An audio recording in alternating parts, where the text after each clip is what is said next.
imagine a being who witnessed the Big Bang, a villain who conquered empires before humans discovered fire, a hero who fought wars before Atlantis sank beneath the waves. Today we are going to be looking at ancient DC superheroes who are older than planet Earth. Let's start with the true ancients. Clocking in at a mind-boggling 13 billion years old, we have a tie.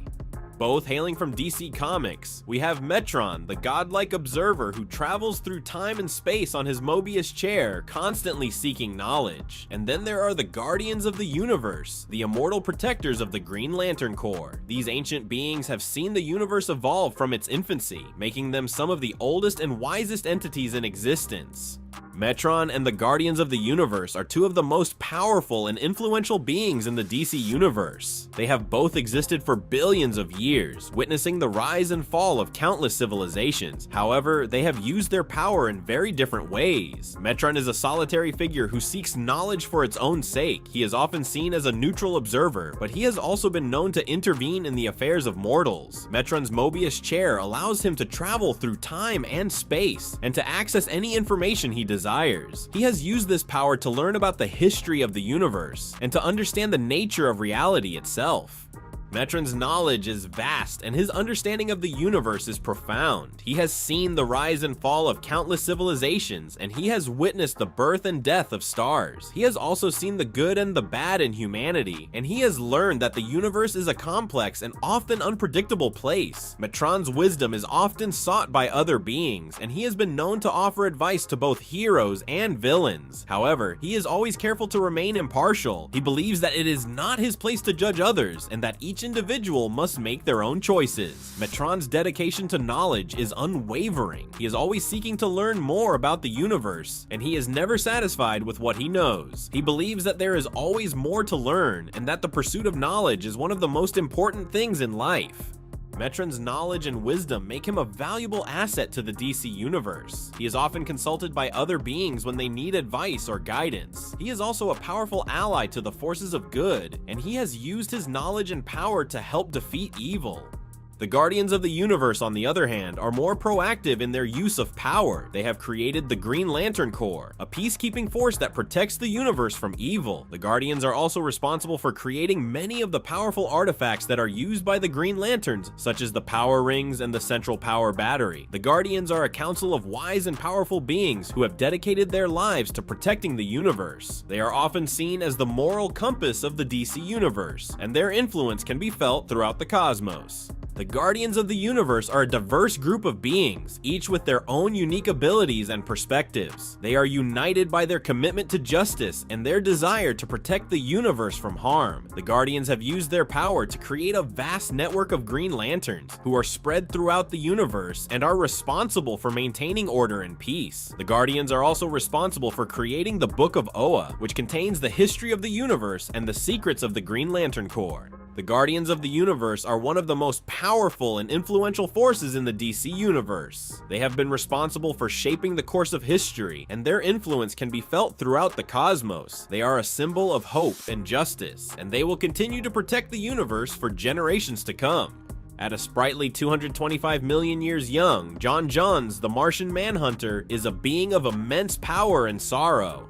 Born into a utopian Martian society millions of years ago, he was known as Ma'alefa'ak, and his people, the Green Martians, possessed a natural empathy and telepathic connection that fostered harmony. However, this peaceful existence was shattered by the rise of the White Martians, a subspecies driven by aggression and fear. They engineered a curse of fire that exploited a deep-seated Martian vulnerability to flames, decimating their own kind and leaving John as the sole survivor of this ancient race.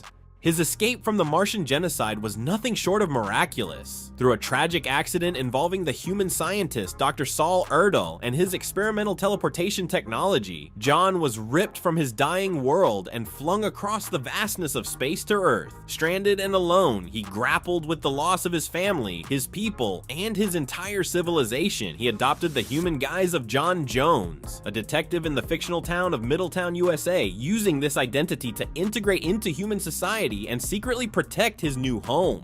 Jon's powers are a reflection of his Martian physiology and his deep connection to the psychic energy that permeates the universe. He is a shapeshifter of extraordinary ability, capable of altering his form at will, from mimicking the appearance of any human to transforming into monstrous creatures or even becoming intangible. His telepathy is equally formidable, allowing him to read minds, control thoughts, and even communicate across vast distances. He possesses superhuman strength, flight, and Martian vision, which grants him heat vision and other optic abilities. However, this incredible power comes with a profound weakness. Fire, the primal fear instilled by the White Martian's curse of fire, remains, leaving him vulnerable to both physical flames and psychic attacks that exploit this deep-seated trauma. Despite his immense power, Jon is a deeply compassionate being. He is driven by a profound sense of justice and a desire to prevent others from suffering the same loss he endured. He has been a core member of the Justice League, often serving as its heart and conscience. His wisdom and empathy make him a valuable leader, and his unique perspective as an outsider allows him to offer insights that others might miss.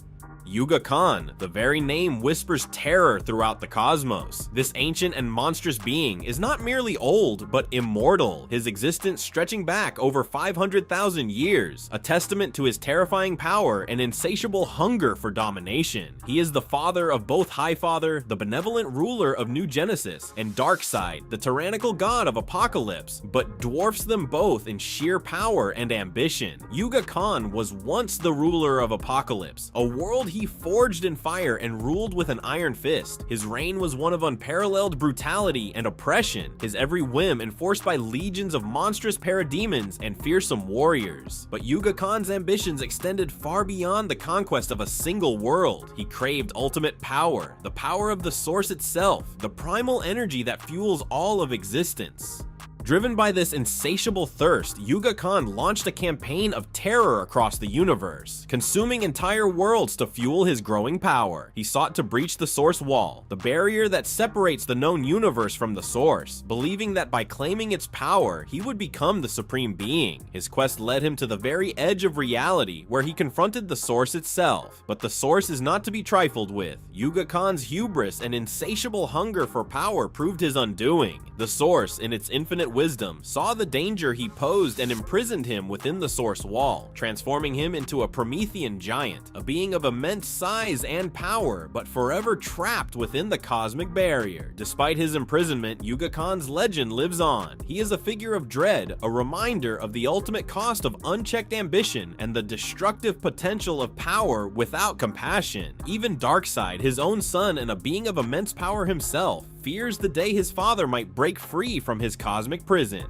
Darkseid. The name itself evokes images of tyranny, oppression, and the relentless pursuit of domination. He is the embodiment of evil in the DC universe, a godlike being of immense power and cruelty who has plagued heroes for millennia. While his exact age remains shrouded in mystery, it is estimated that Darkseid is at least 250,000 years old, his existence stretching back to the earliest days of the Fourth World. And like his father, Yuga Khan, he is functionally immortal, his life force tied to the very fabric of Apocalypse itself. Born Uxas, he was the younger son of Yuga Khan and Hegra, and from his earliest days, he craved power. He murdered his brother Drax to claim the power of the Omega Force, a cosmic energy that grants him near omnipotence. This act transformed him into the being known as Darkseid, a hulking figure with granite gray skin and burning red eyes that radiate his malevolent power. Darkseid rules Apocalypse, a nightmarish world of fire and brimstone with an iron fist. His reign is one of absolute terror, his subjects living in constant fear of his wrath. He commands legions of parademons, monstrous flying creatures that serve as his soldiers and enforcers, and he is served by a cadre of powerful lieutenants, including the sadistic Granny Goodness, the cunning Desaad, and his own son, the brutal Calibac. But Darkseid's ambitions extend far beyond the conquest of Apocalypse. He seeks to conquer the entire universe, to impose his will upon all of creation. He believes that free will is an illusion, a weakness that prevents beings from achieving their true potential. His ultimate goal is to obtain the anti-life equation, a mathematical formula that would grant him complete control over the minds and wills of all living beings. Darkseid's power is nearly limitless. He possesses superhuman strength, speed, and durability, and he is virtually invulnerable to harm. His most fearsome weapon is the Omega Beams, fiery rays of energy that he can fire from his eyes. These beams can disintegrate, teleport, or even resurrect their targets, making them a truly devastating force. Darkseid is a constant threat to the heroes of the DC universe, particularly Superman, whom he sees as the ultimate symbol of hope and freedom. He has clashed with the Justice League countless times, his schemes often threatening to plunge the universe into darkness. His relentless pursuit of power and his unwavering belief in his own superiority make him a truly formidable opponent. So there you have it, folks, a glimpse into the prehistoric corners of the comic book universe. Number 10, the Question. In the Prime Earth continuity, the Question, or a version of the Question, is revealed to be one of the oldest beings in the world of DC. This is revealed after we learn that the Question was one of the criminals in essence that the Circle of Eternity, located at the Rock of Eternity, chose to punish for their crimes against humanity. This group of beings who were punished were known as the Trinity of Sin. The Question would go on to become a hero following this. This version of the Question is largely a mysterious figure who has not appeared as much, probably because the original version of the character, Vic Sage, and his predecessor, Renee Montoya, ended up both returning to the comics recently. What we do know is that the Question had his memory erased from history and from himself, with even his face being left completely featureless, so he could never remember who he was. This was part of his punishment, but also done to guarantee that the Question would not be able to rise up once more as he had threatened to do originally, since he would no longer be able to remember what exactly he had done and why in the first place. So how can he return if he doesn't even know, why he was doing it in the first place? And apparently, we may never get to know any of this either, unless somebody returns to tell the rest of this version of the Question's tale. And friends, before we move on to our next spot on this list, if you love what we do here at Top 10 Nerd, and if you also love superheroes that are surprisingly old, be sure to let us know by giving this video a thumbs up. Number 9, the Eternals. The Eternals are simply a group of heroes most people don't often think of, which is why I'm including them here. Despite them coming to the MCU, I would still say there are tons out there who have fallen off the MCU bandwagon recently and kind of just weren't particularly compelled to watch this film. So there are still a lot who do not know about the Eternals, which is unfortunate. This is a huge shame, I think, because the Eternals are really a cool group of heroes who have existed for millennia. Initially, their origin was that they were prehistoric humans who were basically modified by celestial tech, turned into their own race of beings. Later on, we'd get an additional bit of information on their origin in terms of kind of how they worked, how they operated, but them being resurrected by the Great Machine on the regular anytime they died. That's how they were eternal, almost being like kind of androids with a soul in a sense at one point. The Great Machine is actually also Earth, which is both a big blue ball that everyone lives on and at its core an actual machine, a resurrection machine in part. Its survival is intrinsic to the survival of Earth and all life forms living on it, and it was, up until recently, also tied to the Eternals, meaning that for Earth to continue, the Eternals would also have to continue to be called into existence. The Eternals, being ancient heroes, were initially the enemies of the Deviants, who were also created by the Celestials. They defended Earth against the Dark Celestials, or they tried to, and have also become ingrained in human mythology, with them being the real-world heroes from ancient epics and folklore. Hawkgirl. While Hawkman recently appeared in Black Adam in the DCEU, which has been rebranded with their highly anticipated reset impending as simply the DCU, Hawkman isn't the only hero out there who is ancient among the Justice Society. And no, I'm not talking about Dr. Fate, who also is pretty old. In fact, many people probably didn't even know that Hawkman was really even ancient per se. He doesn't look old, that's for sure, but he is, in fact, not in body, but in soul. Hawkman is the reincarnated soul of ancient Egyptian Prince Khufu Qatar. Carter Hall is only the latest in a line of incarnations of the prince in the comics, and his love, Sheara, was also reincarnated as well throughout the years, becoming known as the hero Hawkgirl and also as Hawkwoman. Later, this origin would be retconned, tweaked somewhat, so they'd actually be even older than ancient Egypt, instead becoming ancient aliens from the planet Thanagar, who simply came to Earth. Their original souls in this version of the tale were each believed to belong to Shra and Katar the Deathbringer, who were both cursed to be reincarnated alongside each other throughout eternity. Number 7. Gaia. Gaia is someone that we perhaps don't think of as being an ancient superhero because, well, we just don't really think of Gaia that much. She hails from Marvel Comics and is the goddess of Earth. Gaia is seen as one of the oldest gods that Marvel has to offer us, being one of their elder gods. In fact, Gaia is kind of one of the only elder gods who could be seen as heroic or good. At least one of I would say she's up there, considering she is one of the few who managed to avoid becoming a demon. She also actively sought out the demiurge in order to produce offspring that would help to rid the universe of the other elder gods who had been corrupted after they became demonic, giving birth to Atom, who then became the Demigorge, the God Eater. She's probably also one of the oldest heroes mentioned on this list at all, so there's also that. Number 6. Nubia. Nubia is possibly even older than most other Amazons, who are generally known for being old and immortal just standardly. In Infinite Frontier, her story was retconned so that she was no longer a woman held and mistreated against her will for a long time, but a princess reborn in the Well of Souls. Nubia was born from the Well of Souls reincarnated around the same time that Princess Diana was born, and the two grew up often being thought of as sisters. And if you're wondering why I was mentioning that she might be older than some of the other Amazons, that's just because she's reincarnated. So although Nubia in her own form is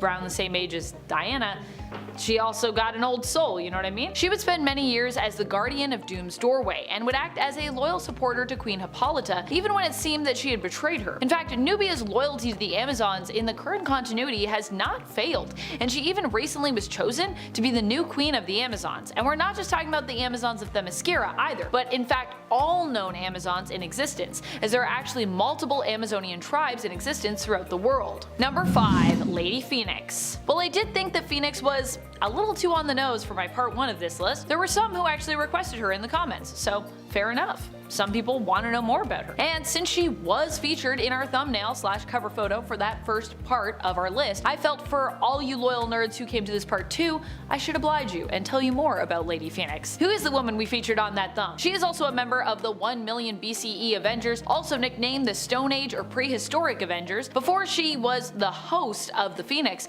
she was simply known as Firehair, named after her bright red hair, which left her abandoned by her parents only shortly after she was born into the world. Anyone who their tribe deemed basically different in some way was sacrificed in this manner. This was also to be the fate of Firehair, but she was rescued by wolves, so she ended up being okay. She grew up among her pack, but eventually joined up with the Tribe Without Fear, a group of prehistoric mutants. Her own mutant powers would manifest, and she would eventually lose her tribe and become bonded to the Phoenix Force. Ultimately resisting its dark temptations, she would go on to become one of the founding members of the Stone Age Avengers alongside Odin. While it was suggested that Lady Phoenix was actually the true mother of Thor, we learned in Avengers 1 million BC issue number 1 from 2022 that her relationship ended with Odin before Thor was born, with Gaia being Thor's natural mother as we knew before, Freya being Thor's adoptive mother, and Lady Phoenix being dubbed kinda like his bonus mother, after she helped Gaia give birth to Thor and saved him from a premature death. And then Gaia was like, you can be mother to Thor too. So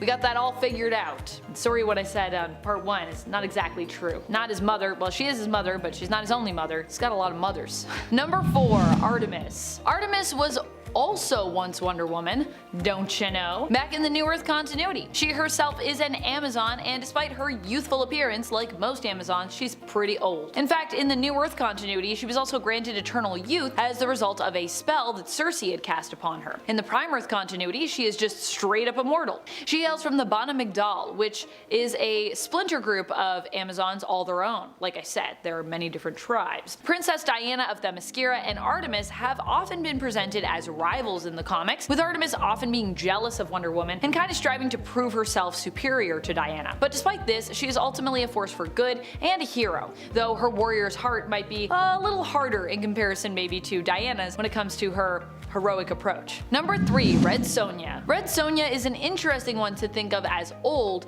considering how she is often portrayed in the comics, but like Conan, who I touched on during the part 1 of this list, Sonja herself is also ancient in in the sense that she hails from the past, the Hyborian Age. She was a creation of Robert E. Howard's, who initially existed within Marvel, but eventually ended up being moved over to Dynamite when it comes to who owns the right to this fiery, fierce warrior character. The Hyborian Age was actually a pastime in Marvel history, at least that is what we're led to believe based on the fact that both she and Conan hail from the reality of Earth 616. Red Sonia set out on her path to become a fierce fighter at a young age, after she was left orphaned when her family were killed and her people were attacked by a group of mercenaries. Red Sonia hails from Western Hyrcania and often fights to help those who cannot help themselves, even sometimes training those she comes across so that they might actually act as a hero in their own story. She is sometimes also a sword for hire, but generally only takes jobs that kind of fit with her own particular moral code. And she does have a moral code, even though she's a mercenary a lot of the times. Number 2. Shazam. Wait. Billy Batson is super old?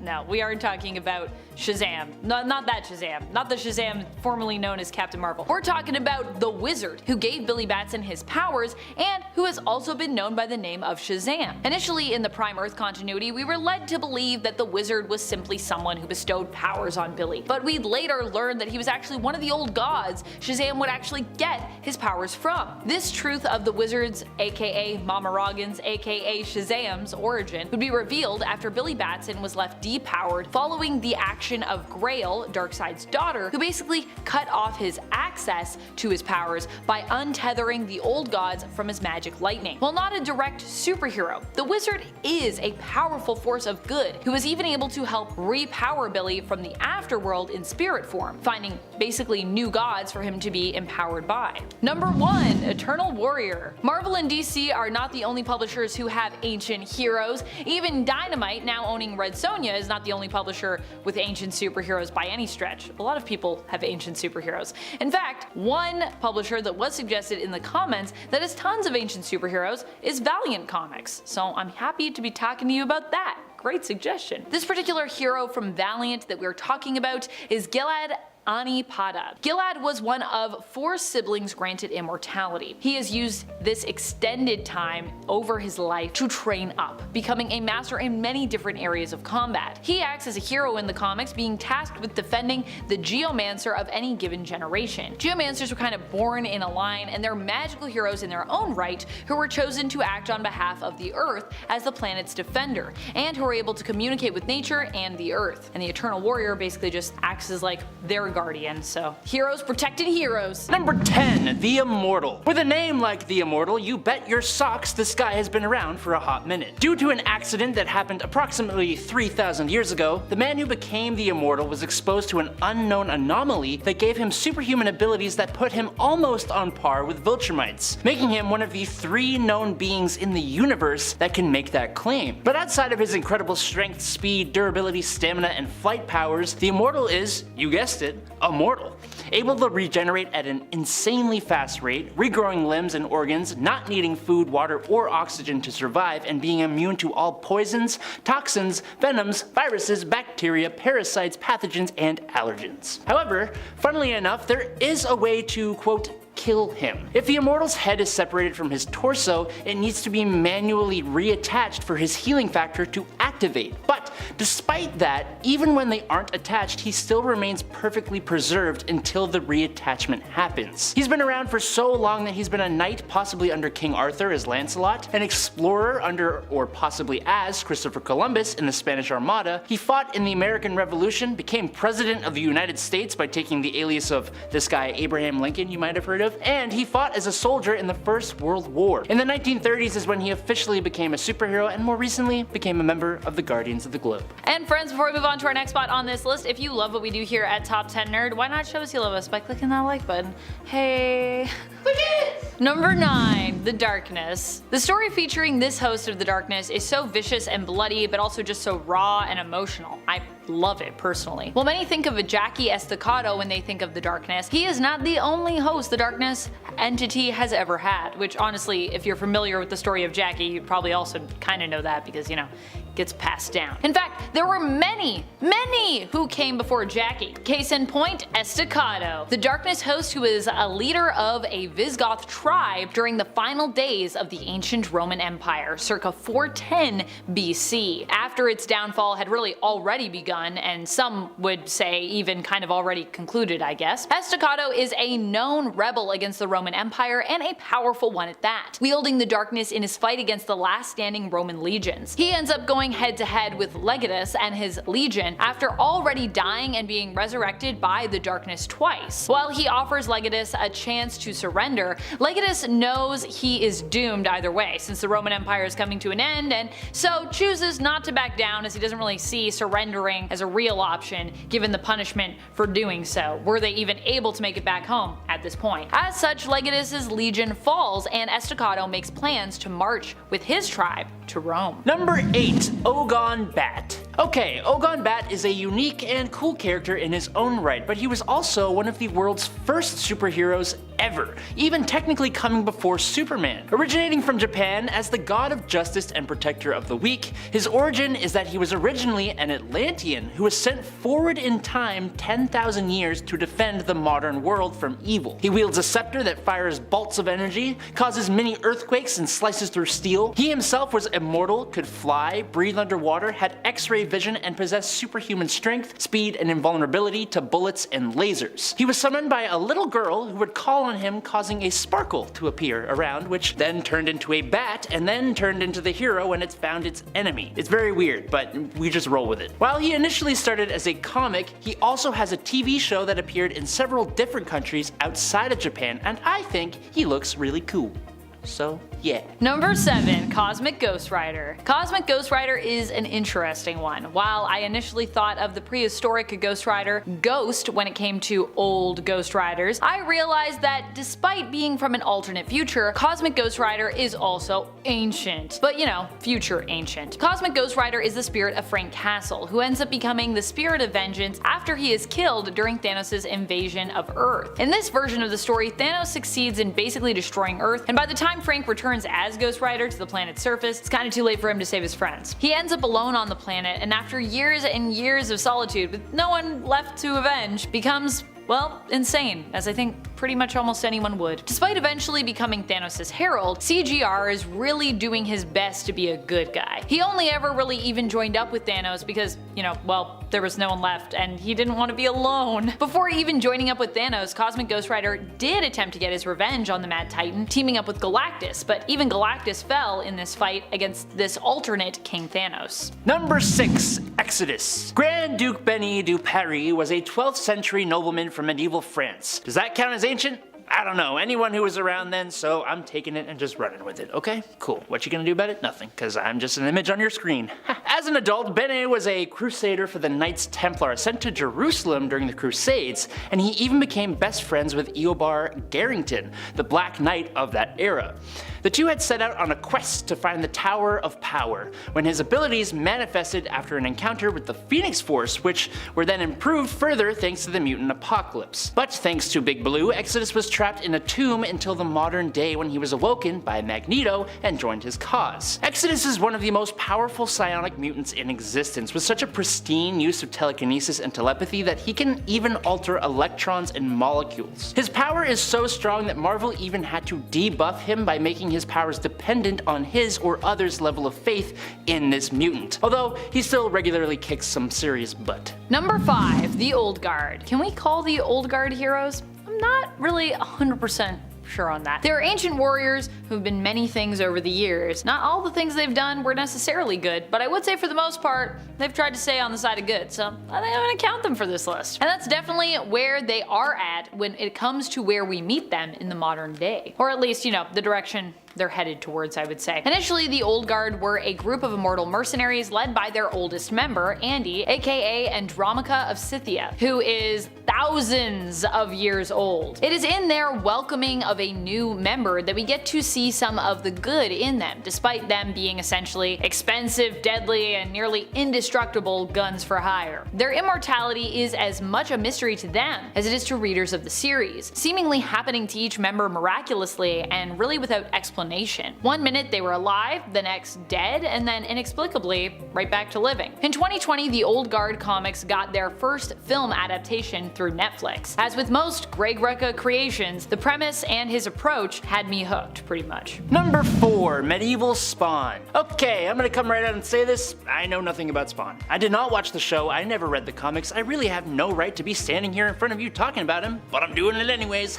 Don't worry, I'm not actually talking about the Spawn. I'm going to be talking about medieval Spawn. Naturally, medieval Spawn was not only a hell spawn, but also a knight living in 16th century England. And if you think about it, knights were almost like medieval superheroes, with tales and stories all their own. Sir John of York fought during a civil war in England, but was released from his service to Henry II after he and 3 others mistook the king's anger for orders and went and took the life of the Archbishop of Canterbury. Now, once he passed at the hands of his king's bodyguards, he was sent to hell for his crimes, where he made a deal with Malbolgia and returned as a hellspawn. He then went around England committing good deeds in the hopes of redeeming himself, but he continues to survive after being basically bonded to his armor and now possessing anyone who chooses to don his helmet. And I need to start reading Spawn. Right now. Number 3. Witchblade. While most people think of Sarah Pizzini when they think of the Witchblade, Sarah was not the only one to wield the blade, and was, in fact, by far the first. One of the oldest Witchblade wielders was actually Samantha. Samantha hails from ancient Roman times, though she herself is not Roman, but instead was a native of an old Celtic town that they overtook named Cecilia. At least I think its name was Cecilia. There's also a character in the story with her that's named Cecilia, so that's a little confusing, but I'm pretty sure I'm right about that. Samantha was enslaved, but would eventually escape and end up running into druids out in the countryside, who believed she was the one who would be destined to save the other Celts from the Romans. She was given the Witchblade and would set out on a mission to destroy all Romans. While a hero ultimately, I would say, at least of her own story, Samantha's tale and alignment is pretty complex, which is often what makes Witchblade hosts like her so interesting. Number 2. Martian Manhunter. You know, I didn't actually know how old Martian Manhunter is. I knew that he was the last of his race of Martians, and I know that he is extremely powerful and should never be slept on. And I know that he speaks with the resolve and intelligence of someone who has seen some serious shiznit. But when I found out that according to DC, he is in the ballpark of around or over 220 million years old, I gotta say, I took a moment to just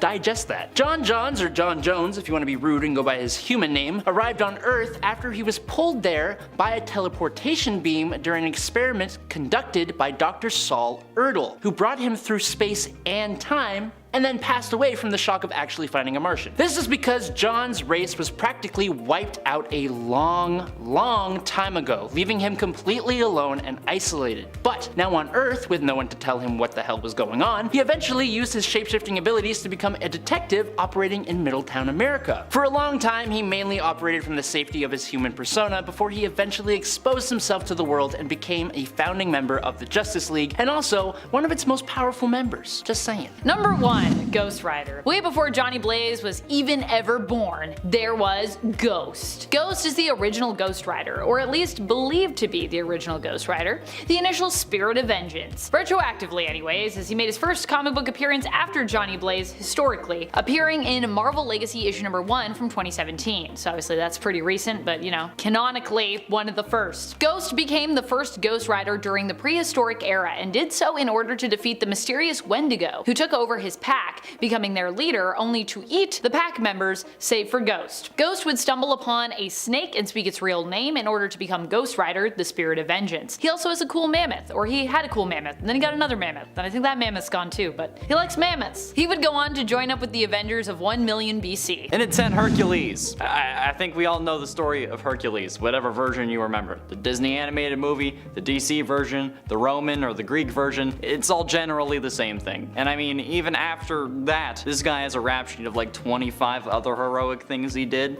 just like because he wanted to. A major factor in the well-known tragedies surrounding Hercules is the hatred that the goddess Hera, wife of Zeus, had for him. Because while there were many illegitimate offspring that Zeus, you know, sired, let's say. Hercules was the son of an affair that Zeus had with a mortal woman, and not just any mortal woman, but a mortal that Zeus wanted so badly that he disguised himself as her husband in order to lay with her, and ordered Helios, the god of the sun, to not let the sun rise for 72 hours so that his one last night with her would last. Yeah, so not only is he the bastard of a mortal woman, he's also the product of a forced 3-day night, which I guess doesn't really bother anyone living in like Alaska or Norway, because the whole 6 months of night thing, not anything weird. Number 9. Odin. Odin ended up joining the Stone Age Avengers sometime after he actually was said to have created the humans on Midgard, which was then known as Aesheim. In doing so, he had disappointed his father Bor, who decided to punish Odin by hurting the humans. Now, as someone who often seems pretty detached from human suffering later in his life, it's pretty wild to think that Odin possibly created them and was perhaps one of the first cosmic beings to actually care for them as a superhero. And I know what you're thinking, but Amanda, we all know Odin is super old. Yeah, you know that, but did you know he was this heroic? Because I always find it very surprising myself. Odin ended up returning to Aesheim to act as its protector and also to learn how to better control Mjolnir, which was his hammer at the time. He ended up befriending multiple prehistoric superheroes, joining the Avengers of 1 million BCE, and he also ended up developing a deeply romantic relationship with his teammate, the Lady Phoenix. In fact, it was even revealed that the Phoenix was actually the true mother of his son, Thor, because that's what's happening now, so there we go. In a Blue Beetle. In 1964, during the Silver Age of comics, Charlton Comics revised the character of Dan Garrett, the original Blue Beetle, for a new Blue Beetle series. Charlton's new Blue Beetle retained the original's name, but no powers or backstory, making him a different character. This Beetle was an archaeologist version of Dan, who obtained a number of superhuman powers including super strength, flight, supervision, ability to generate energy blasts from a mythical scarab that he found during a dig in Egypt, where it had been used to imprison an evil mummified pharaoh, because of course it was, which gave way for the DC Comics version of Jaime Reyes. DC's introduction of Jaime Reyes in 2006 retconned and expanded upon the Blue Beetle mythos, but given that the scarab was found during a dig in Egypt, where it was used as an attempt to overthrow Vandal Savage back in the 26th century BCE. Yeah, that's pretty ancient to me, okay? I mean, the scarab was created by Nabu, for God's sakes. Number 7. Iron Fist. Fan Fei is the Iron Fist of the Stone Age Avengers, also known as the Avengers of 1 million BCE. Fan Fei is actually the reason why the ritual to become the Iron Fist and gain its unique powers was all about fighting Shao Lao in a battle to the death. This wasn't, however, because Kun Lun wanted to challenge Fan at the time and believed she should, be their champion. This actually happened as the result of a punishment. Fan Fei, you see, was a kung fu master who had been trained since birth in Kun Lun, but her curiosity of the outside world caused her to sort of leave Kun Lun in secret. She came across cavemen who were helpless against the beasts that basically often attacked them, and she decided she was going to help them. Fan sought to help these people by teaching and training them herself in the ways of kung fu. However, it was forbidden in Kun Lun to share your knowledge, and when her people found out, they marked her as a criminal. As punishment, her students were brought to Shao Lao and basically fed to the dragon. Forced to watch, Fan Fei went into a rage, breaking her shackles, seeking to share in the same demise as her students, becoming deeply distraught. However, when she went up against Shao Lao, she struck the dragon and her fist went right through, killing it and coating her fist in its blood, giving her the power to channel her chi into fiery fists and leaving her with a dragon mark, which marks her as the Iron Fist. In its 6, Dr. Fate. Nabu the Wise was a lord of order and cosmic being who arrived at Earth billions of years ago to take on a proactive role in battling the Lords of Chaos. A cosmic being with near limitless magical power, his spirit resides in the Helmet of Fate and is the source of the great power held by those who wear the mantle of Dr. Fate. Dr. Fate is just the helmet. Fun fact, you all knew that. Dr. Fate's origins begin over 10 billion years ago, which I personally think qualifies as ancient, or maybe even older than that, if there is anything older than that. I don't know.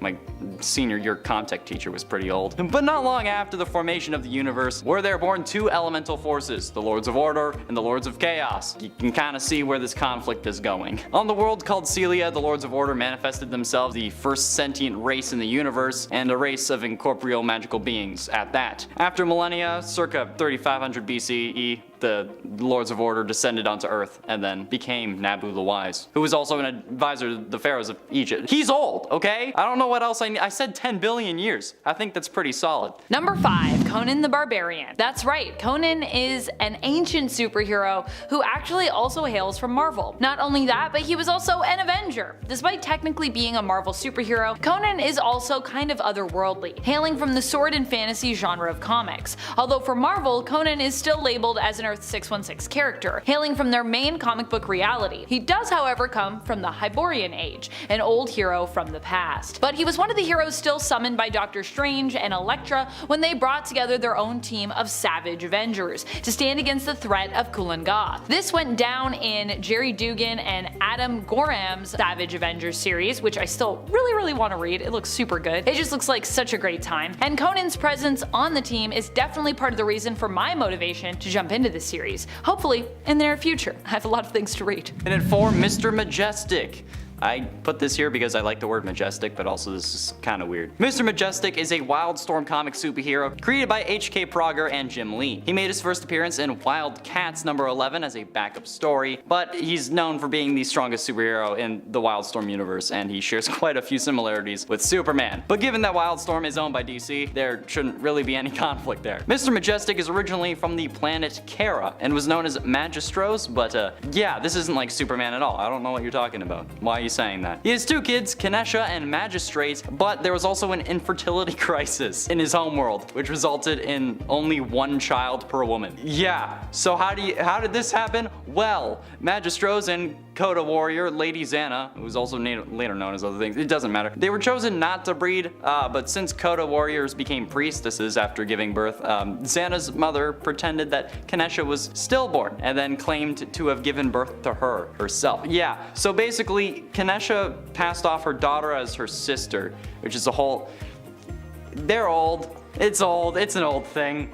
I don't... Number 3, Starbrand. Vin is the Starbrand in 1 million BCE. He ends up becoming the Starbrand after leaving his tribe. He left them because he believed he did not belong due to the fact that he realized he was gay. Something that seemed to be unacceptable to his people in that time. On his journey, he sought out a garden he had seen in a dream, which it turned out appeared to be the biblical paradise known as the Garden of Eden. Once he found it, he also found Burke. Also no vowels. No vowels for these people in prehistoric times. The 2 men became lovers, but would eventually be separated after Burke died in a deviant attack. It seemed the deviants wanted the garden for themselves. The attack resulted in a cave-in, and while Burke did not survive, Vin did, finding the body of a dinosaur who had previously been the Starbrand. Vin was imbued with its powers and fought against those who had killed Burke. However, in the process, this also destroyed the garden. Vin would go on to become the hero known as Starbrand in his time and join up with the other Stone Age Avengers of 1 million BCE. But ultimately, in number 2, Doctor Strangefate. Doctor Strangefate is the amalgam of Doctor Strange, Charles Xavier, and Dr. Fate. Yeah, they're present in the amalgam universe of Earth 9602, and given that both the Sorcerer Supreme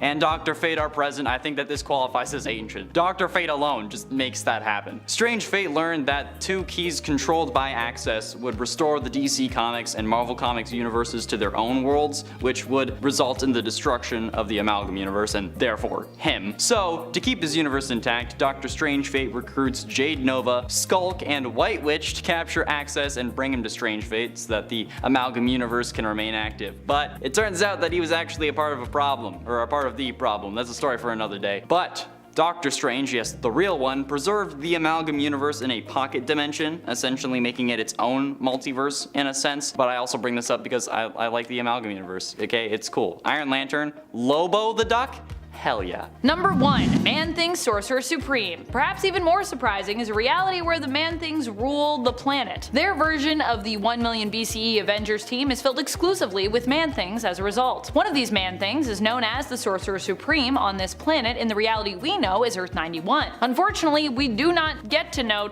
too much about this version of Man-Thing, as he is killed by the Masters of Evil when they come to his reality in Avengers Forever issue number 5 from 2022. What we do know is that, like Dr. Stephen Strange and many other Sorcerer Supremes, this Man-Thing does seem to possess a cape, although it is a bit shorter than Strange's, I would say. His version of the Eye of Agamotto, or his version of the third eye, I'm not really sure what's going on with this, also seems to be something that he has, but he wears inside his chest, or on his chest. I think Doctor Strange ends up with a third eye at one point, but he's also got the Eye of Agamotto, so I don't know. Instead of Man-Thing wearing this anywhere else, or having it on a chain or a necklace, implying, that this eye is a part of him. Or perhaps it's simply, like I said, just a third eye, and it's just on the chest. I feel like that wouldn't be, I guess he doesn't really wear it close because he's a Man-Thing, so actually I guess it'd be fine. The heroes of today are known by most of us fans, but how about the heroes of the past? Who the heck are those guys? A lot of people know the Phoenix Force, but not as many know about the Enigma Force. The Enigma Force is another source of cosmic power, but this one was basically crafted to be the opposite of the darkness in the cosmos, which was made manifest by the god of darkness, the king in black, ruler and god of all symbiotes. No. This entity is so old, it is believed to have come into existence around the same time as the universe, having been around since Null first also came into being. You might recognize this entity more as the hero Captain Universe from Marvel Comics, but even then, I feel like Captain Planet is still more easily recognizable than Captain Universe would be. When I say Captain, who first comes to your mind? For me, it's definitely Captain Planet, or maybe Captain America? Let me know your thoughts on that in the comments. The Enigma Force is somewhat different than the Phoenix Force in the sense that it typically takes hold of a host for a shorter period of time, instead choosing to merge with a being simply for the purpose of handling a single universal threat, and then usually leaving that host after the crisis has been averted. Up next, we're moving from the cosmic to the supernatural. Vampire is Andrew Bennett. Andrew Bennett hails from DC Comics, and he's considered obscure or niche enough that if you actually just Google his name, Andrew Bennett, without anything else in that search field, this man comes up instead of this man. Who is Andrew Bennett? He's not that other guy, I'll tell you that much. He is basically a vampire who is a superhero. If you're familiar with the Anne Rice Vampire Chronicles, the novels, you could think of him as a superhero version of Lestat, basically. That's kind of what he is. Sometimes he teams up with other heroes to take on threats, but he also has a lot of his own vampire politics to deal with most of the time. Life ain't easy being a vampire. Now, while some people aren't as maybe Googleable, Artemis is possibly the most well-known of these least well-known characters on our list, but at the same time, there are probably still a ton of folks out there who really only know Wonder Woman and maybe her mother Hippolyta when it comes to the Wonder Woman mythos and family, the Amazons. Artemis is not a family member per se, but she is one of the Amazons of Themyscira. For a while, she even took up the mantle of Wonder Woman herself. She's used that alias before. She's been a long-standing rival to Wonder Woman, and although she tends to have a more brutal approach that sometimes makes her more of an antagonist in stories, she currently is more of a hero or anti-hero at the time of this recording in the comics. The Darkness is something completely different. This character is not from either Marvel or DC Comics, but instead is from the pages of Top Cow. Top Cow Productions is Mark Silvestri's baby. It's an imprint of Image Comics. It has its own universe and its own line, with tons of newer and older comics in terms of the different series that it carries. There is A Man Among Ye and Sunstone, so some of the newer stuff, and also Witchblade and Cyberforce, some of the older stuff. Like Cyberforce and Witchblade, The Darkness is also an older series and an older character, both in terms of comic book history and in terms of canon history. If you've heard of Witchblade, The Darkness is another character that very much is based in that world. The Darkness and Witchblade go together like peanut butter and jelly. Like the Witchblade, The Darkness is an entity that takes a host and is passed down through the generations. As such, it's supremely ancient, with its most well-known host in the comics being Jackie Estacado in the historical modern era, but if you want a really metal Darkness story, you can actually head all the way back to the days of ancient Rome, or even the Vikings, to see what the Darkness was up to in the comics. Because yeah, there was a Darkness at those times too. Darkness in general is pretty metal, I feel like. Zealot is another character that is more outside of the mainstream when it comes to comics, which is honestly where I like to go for lists like this. Never before seen, being interpreted often for me as, you know, not one of the greatest superheroes of the big two. That is the big two publishers of DC Comics and Marvel, just so you know what I'm talking about when I say that. That being said, Zealot is technically from DC Comics at this point in time, but not originally. Originally, she actually hailed from the indie publisher known as Wildstorm. That was Jim Lee's comic publishing baby that he made when he got tired of larger publishers keeping all the rights for everything that their creatives had ever made for themselves. However, DC later would actually offer to buy Wildstorm, and Lee would agree. So now Wildstorm is a DC imprint and universe, so back into the big two it goes. And Jim Lee, of course, is pretty permanently back with DC Comics and has been for some time now. Zealot is an original member of Wildcats and is actually currently serving on the Birds of Prey team in the comics. Kind of fun. Zealot is Xana, an alien from the planet Kara who has lived for thousands of years, so she really old. She ancient.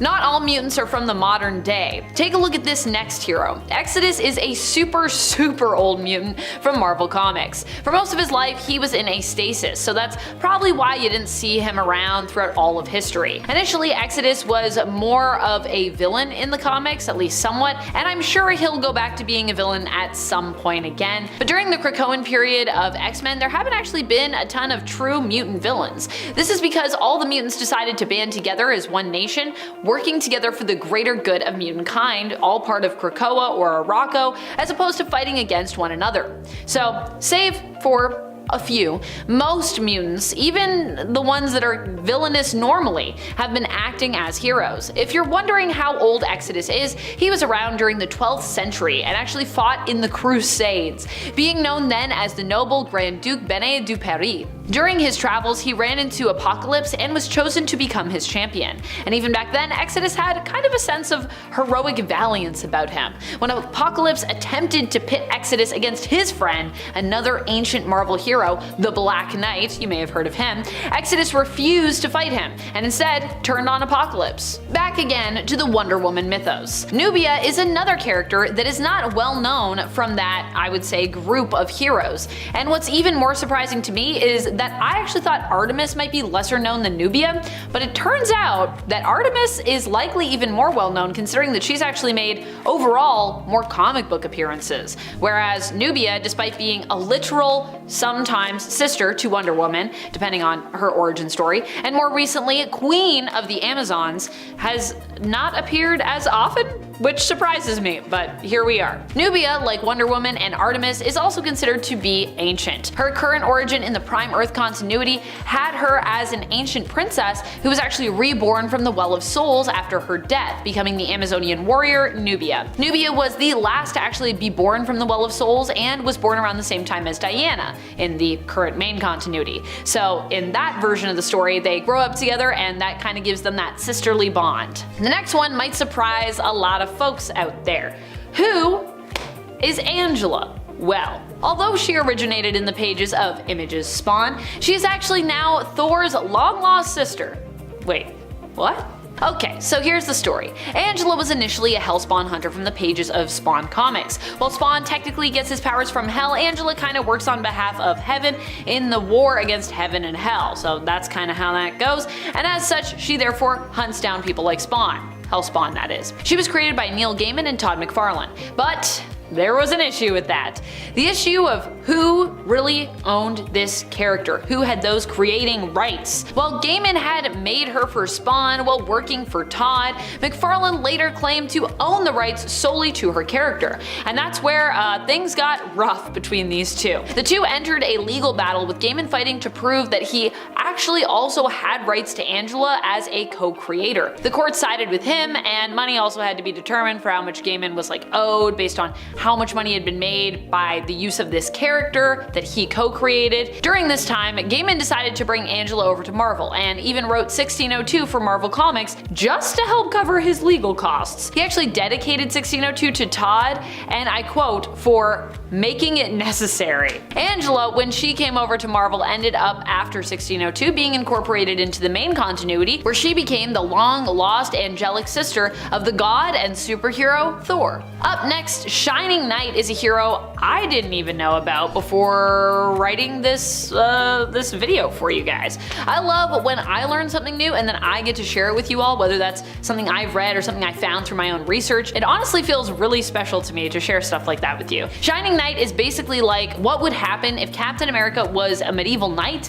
instead of like a World War II super soldier war hero. Shining Knight hails from DC Comics though, he's not from Marvel, just to be clear. He was initially a hero in the 6th century who was frozen for centuries before emerging once more in what we'd consider to be Captain America's original era actually, the 1940s. During his time as a hero in the 1940s, he was known as a member of the All-Star Squadron and the 7 Soldiers of Victory. So yeah, like I said, basically Captain America, but like what if he was a medieval knight? I love it. Finally, we have Agamotto. For those who are unfamiliar, Agamotto is the Sorcerer Supreme, or he was a Sorcerer Supreme. Anyways, while he has acted as an antagonist to the current Sorcerer Supreme Stephen Strange in the past, initially Agamotto himself was a protector of Earth and a hero, way back in the past. He even served on the Avengers, or rather, the prehistoric Avengers that is, the Avengers of 1 million BCE. Number 10, Medieval Spawn. Okay, I'm gonna come out right and say this. I know nothing about Spawn. I did not watch the show and I have never really read the comics. I really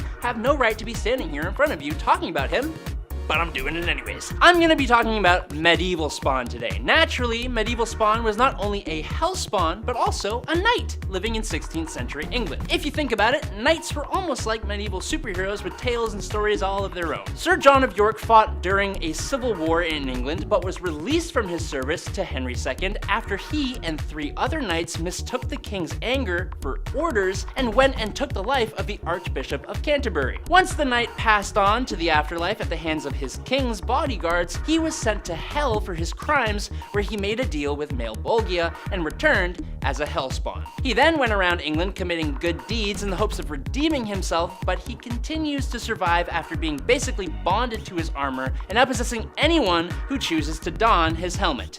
I should probably start reading Spawn, it actually sounds kind of cool. At number 9 is E-Man. E-Man is a truly peculiar hero forged in the comic crucible who embodies the timeless allure of unconventional superheroes. Hailing from a bygone era of comic book legends, E-Man radiates an unmistakable charisma. Born out of pure energy, his cosmic odyssey spanned galaxies and eons, drawing knowledge from the very fabric of the universe. On Earth, he assumed the identity of Alectron, with his emblem being a subtle nod to Einstein's iconic equation.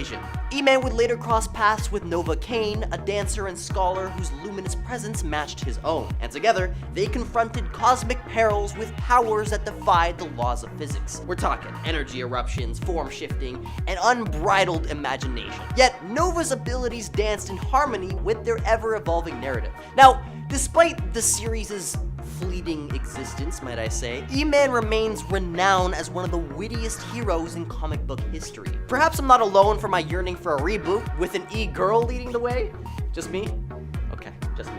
If you're enjoying the video so far, you can support the channel by pressing like and subscribing to Top 10 Nerd, and maybe ringing that notification bell if you want. Number 8, Witchblade. The Witchblade is actually the offspring of the universe's primal forces, the Angelus or the light, and the darkness. To avert mutual destruction, a truce was struck between these two forces, and the Angelus and the darkness consummated, and in so doing, they conceived the Witchblade, creating peace and balance between them. Now, while most people think of Sarah Pazzini when they think of the Witchblade, Sarah was not the only one to wield the blade, and in fact, was by far the first. One of the oldest Witchblade wielders was actually Samantha. Samantha hails from ancient Roman times, though she herself is not Roman, but instead was a native of an old Celtic town that they overtook named Sicilia. Samantha was captured but would eventually escape and end up running into druids out in the countryside who believed that she was the one who would be destined to save the other Celts from the Romans. She was given the Witchblade and would set out on a mission to destroy all Romans.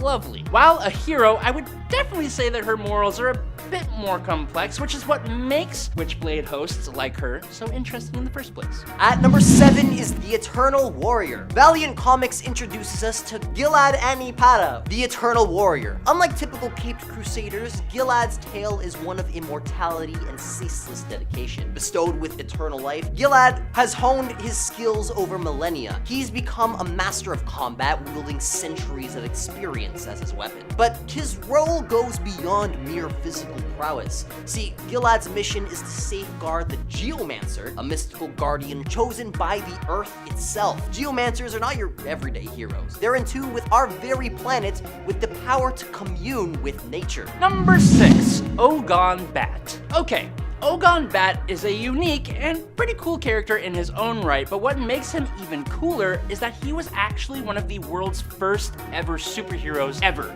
even technically coming before Superman. Originating from Japan as the god of justice and protector of the weak, his origin is that he was originally an Atlantean who was sent forward in time 10,000 years to defend the modern world from evil. He wields a scepter that fires bolts of energy, causes many earthquakes, and slices through steel. He himself was immortal, could fly, breathe underwater, had X-ray vision, and possessed superhuman strength, speed, and invulnerability to bullets and lasers. He was summoned by a little girl who would call on him, causing a sparkle to appear around, which then turned into a bat, and then turned into the hero when it found its enemy. While he initially started as a comic, he also has a TV show that appeared in several different countries around the world. And I think he looks really cool. Number 5 is Arion. Arion is a figure often overshadowed by the more celebrated heroes of our time. Born to the cosmic forces of good and strife, Arion emerged as a lord of order, a manifestation of righteousness incarnate. His twin brother, Garn Danuth, embodied chaos, setting the stage for an eternal struggle between order and disorder. But it was Arion who shone the brightest in the annals of Atlantis, a prominent sorcerer king and scientist, a true polymath of his era. He stood as a beacon of hope, a paragon of virtue, and the very first hero of Atlantis. Yet beyond Atlantis, his legacy extends to the Amazons, etching his name into the tapestry of time as a hero unparalleled in ancient lore. Number 4, Anthro. Created by Howard Post, Anthro is considered the first boy on Earth, existing in prehistoric times. He lived with his family during a period when the world was still in its primal stages. Anthro's curiosity and adaptability drove him to explore the challenges and mysteries of a world populated by both primitive creatures and nascent human tribes. Through his adventures, Anthro unwittingly played a significant role in shaping humanity's development and survival, often making use of his ingenuity and courage to overcome obstacles, while also being part of some modern-day stories thanks to time travel. He has popped up in Crisis on Infinite Earths, Armageddon 2001, Zero Hour, Team 13, and even Final Crisis, and even been to the Marvel Universe where he interacted with Devil Dinosaur. Anthro's narrative explores the struggle for survival, the emergence of intelligence, and the foundations of human civilization itself. His story reflects the essence of human curiosity, resilience, and the quest for progress, serving as a symbol of humanity's earliest steps into the unknown. His powers are, well, pretty much non-existent. He doesn't really have any. He's just a person who's really smart and creative. But he has played a part in some big events and in more than just the background kind of way. At number 3 is Gilgamesh. Now, the legend of Gilgamesh, a name echoing through the annals of time, transcending the boundaries of myth and history as the king of Uruk, a city-state nestled in the cradle of Mesopotamia. His story, carved into the very clay tablets of ancient Sumer, is a testament to human ambition and the quest for immortality. But what if I were to tell you that Gilgamesh's legacy may have transcended mere mortals? Enter the Forgotten One, a mysterious figure shrouded in the myths of time. A wanderer, a warrior, he bore the mantle of Gilgamesh, among many others, including Hercules, as if plucking stories from the pages of mythology itself. The Forgotten One, aka Gilgamesh's exile from the Eternals, his kingdom in Olympus, and his ultimate call to battle against the deviants bear a striking resemblance to the epic journey of Gilgamesh. Is it a mere coincidence, or could there be a deeper connection between these timeless narratives? The mysteries of the past continue to unravel, revealing the intricate tapestry of human history and its intersections with the world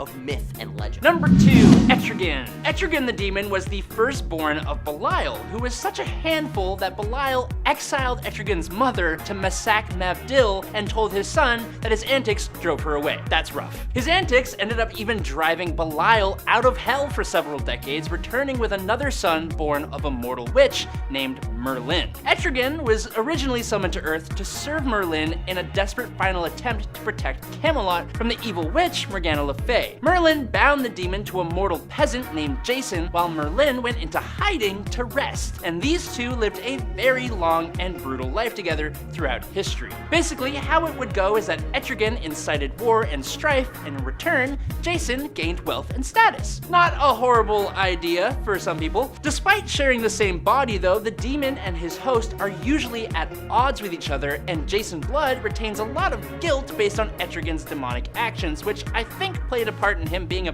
bit more heroic, or as heroic as a demon can be, I guess. And at number 1 is Beowulf, a legendary Gadish king who truly embodies an ancient superhero who defies the test of time. His 50-year reign was marked by epic battles, but it was the confrontation with the dragon guarding the Holy Grail's secrets that ultimately sealed his fate. Intriguingly, James Allison, a character with the ability to recall past incarnations, speculated that these heroic exploits might be embedded in our collective memory, hinting at a deeper connection between myth and reality. If you're wondering who that dude is, it's just some guy who can see past lives, no big deal. Anyways, Marvel Comics added a unique twist to Beowulf's tale, suggesting that he survived his dragon battle and re-emerged as an immortal warrior in the modern age. This reincarnated hero engaged in friendly rivalries with figures like Theseus and joined forces with Hercules to confront new gods. Beowulf's timeless narrative serves as a testament to the enduring appeal of ancient superheroes, reminding us that their legends continue to captivate,